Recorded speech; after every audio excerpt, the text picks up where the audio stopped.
Hey loves, my name is Kyle August and I'm here to help you manifest your specific person in the quickest and easiest way possible. As you can see from the title of this video, I wanted to talk about how you do not have to be perfect during a manifestation. A lot of times in our manifestations, we feel if we think one wrong thought or do one wrong thing, it completely messes up our manifestation. But this is absolutely not true. You could never, absolutely never mess up your manifestation. And I almost want you to get that entire idea out of your head. Because if we know through manifestation absolutely everything is possible, then how could something move outside of that, right? If we could somehow mess up our manifestation, that would mean it moves from that realm of possibility to that realm of impossibility, which we know cannot be done. So to ever worry that you could mess up or fear that thinking the wrong thought's going to manifest, we are going to discuss and eliminate those worries right here and now. Even thinking that thought can produce more negative thoughts that aren't going to be helpful for what we want to do here. I want you to be with your specific person in the quickest and easiest way possible.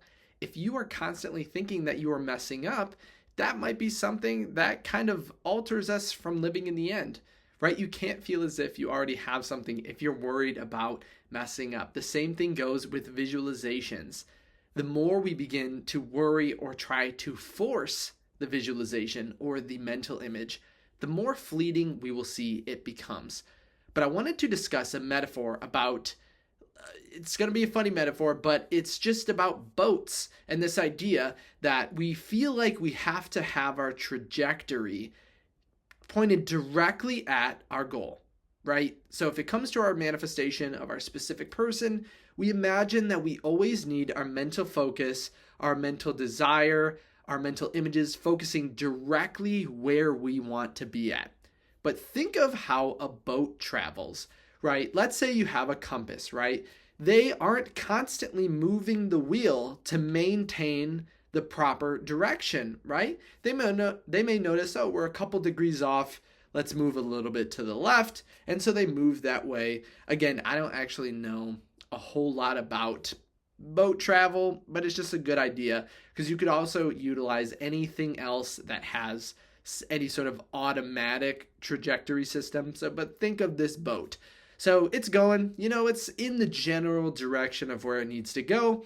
And when they notice it's not going it kind of moves outside of that, all they do is move the wheel a little bit to the left or a little bit to the right, and then they continue on moving like 1 to 3 degrees to the left or right, right?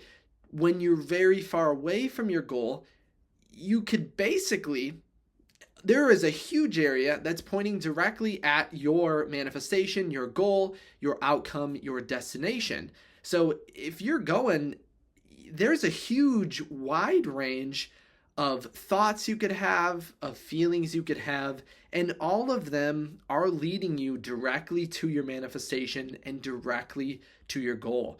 You can even think of like a torpedo or the way a computer system works in a rocket ship, right? It takes off and it goes, and it's just constantly correcting errors, or so we would think.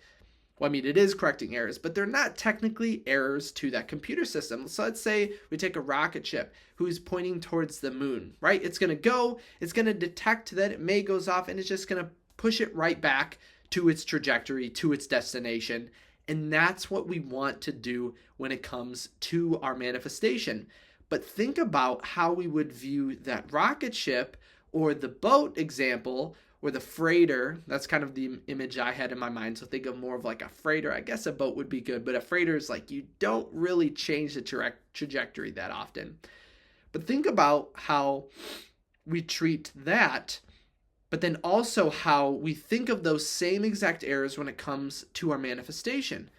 When we look at that missile, the boat going towards a direction, we think, oh, it's off a little bit, let's turn it to the left. When we do that during a manifestation, do we think that easily or that quickly that the error or the problem, the change in direction was not a problem at all. Let's just point more towards our end goal. How do we feel during manifestation when we feel like we messed up? We feel overloaded. We feel like we have a lot of anxiety. We have a lot of worry, right? But how does the captain or the sailor feel when the boat's off course? It's like, oh, let's just change that direction. Let's put it back on course. And that's how I want you guys to see or feel during your manifestation.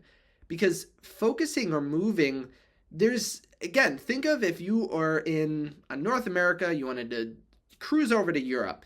There is a huge range in which you would still hit that goal. And you would never be focused on hitting specific coordinates ever. You would just know that's the direction of your goal, right? Thinking, assuming the end is our goal. If we don't think that way sometimes, that's perfectly fine. It's not going to mess up our manifestation. It's not going to mess up our journey. It's not going to ruin how we're going to get there, this or that. But again, a lot of people think that when it comes to our manifestation. But I'm here to tell you that you could never, ever, ever mess up your manifestation. And it's just those thoughts that are making us reevaluate, rethink, or second guess ourselves. It's almost the effort or worry about negative thoughts is the whole cause of them in the first place. So if you can think of and hopefully I explained that correctly, because again, I've never kind of captained a freighter or flown in a spaceship, but that's how the computer systems work. They point towards a direction, and as soon as they go off, they correct it back. But there's no hard feelings. If they go off course slightly, the computer system doesn't think, well, that's it. I can't do it anymore. How silly of me. How horrible of me to go off course. It doesn't think that way at all. It doesn't worry because it knows. And I guess if it was a sentient being, I guess a sailor would know going off course slightly is just a part of the natural process, right? There's absolutely nothing wrong with that. And if you would say, it almost means that you're on the perfect path if things are kind of going off course slightly. It means you are focused on your end goal and you are making decisions or changes that are pointing you towards it. I know if everything's going fine, it's not like you have to worry about that. But when we are going towards a destination, whether it be on a rocket ship, I know none of us probably are going on a rocket ship next week, but if you look into it, that's how the trajectory works. So you keep that mental focus on your end state and your body will guide you perfectly. Don't worry about being off course 1 or 2 degrees. Even if you're off course 10 degrees, maybe sometimes sailors wake up and their ship is off that much. And what do? All they do is put it back. They're not off course at all. They're just slightly closer in a different direction, right? But then that switch makes it that much easier to go back. It's really, I cannot stress it enough that you do not always have to be perfect during a manifestation. No one is going to be perfect. To expect yourself to be perfect is absolutely ridiculous because this whole life, this whole journey, this whole manifestation is all a learning process where we continuously get better and better, and assuming the state always gets you what you desire. So you absolutely do not have to worry. If you like this video, give it a thumbs up. You can always reach out to me as well at kyleaugustcoaching.com, but I'll see you guys next time.